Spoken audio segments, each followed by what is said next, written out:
Hello, my dusty friends. Have you ever wondered whether you have the right educational background to be a professional woodworker? Today's podcast focuses on just that question and the importance of on-the-job training and everyday experience.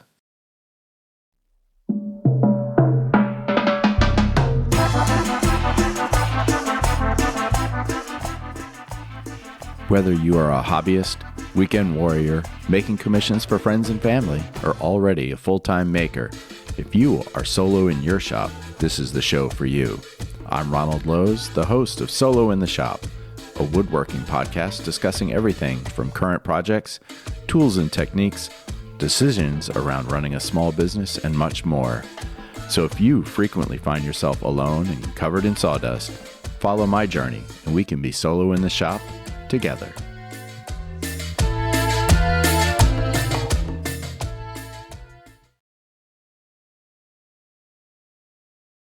It's been a busy week in the shop, and things keep coming up that make me wonder if I had a broader education in furniture building, would I be stumped right now? I know how to do many of my normal routine tasks with confidence, but anytime I hit a roadblock, I wonder if I had gone to furniture school, would this be slowing me down, or would I just rise to the challenge, use my considerable education, and crush this?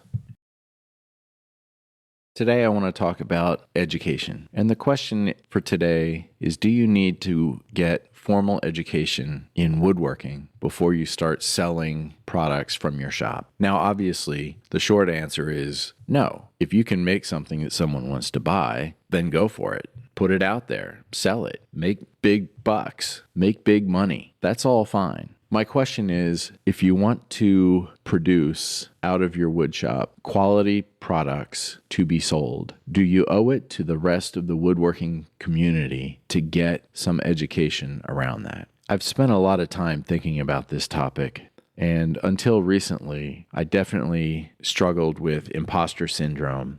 I've been doing quite well selling tables and furniture out of my small shop, but I haven't gone to furniture school. I don't have a background in design. I didn't go to design school. I didn't go to a trade school. So I felt like I'm selling products that I make, but I still wondered whether I was qualified to be doing that. Now, I had imposter syndrome because I didn't feel like I had a thorough design and trade education. I knew enough from apprenticeships and just growing up around tools to make decent furniture. But I also wondered what the rest of the woodworking community thought of that. Like, am I diminishing the overall woodworking community by selling things without paying my dues in the classroom? And I had a discussion a few weeks ago at Workbench Con with Larissa Huff, who I feel produces first-rate furniture, but I also know has had a lifetime of furniture education. And what I realized talking with her was that for me, woodworking is a second career. I had a 35-year-long career as a computer programmer, and for that career, I did have an equivalent amount of education. I had 3 different college degrees in computer science. I had gone to seminars. I had constantly worked on improving my skills, expanding my knowledge, and I felt very qualified for that career. Then I got into woodworking and I realized I didn't have that same level of qualification. And I was kind of mentally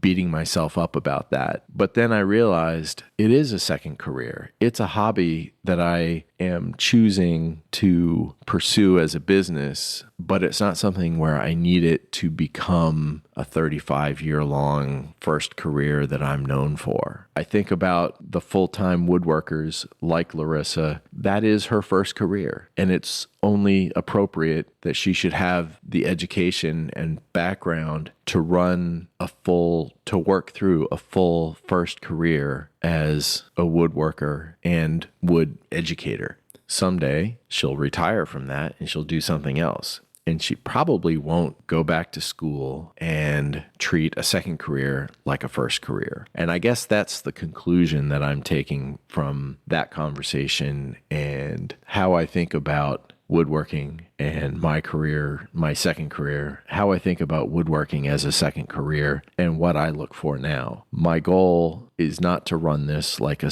first career, but rather as a hobby that I want to stretch and see where I can go. So when I get to skills that I want to learn, to expand my ability, to try something new, that's when I'm going to seek education. That's when I look for a seminar or a educational weekend, or even just a Zoom call with the manufacturer to say, hey, how do I do this? So I do want to get more education. I try to build in education into my learning process and my career as a woodworker. I've let go of the feelings of guilt that I had around skipping the traditional trades and design and wood shop and furniture school type education.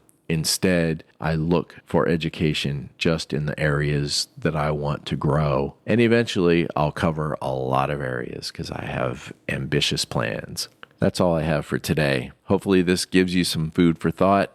Take it easy on yourself. Enjoy your time in the shop, and I'll talk to you again soon. If you have questions, comments, or suggestions for future episodes, feel free to reach out to me at solointheshop@gmail.com.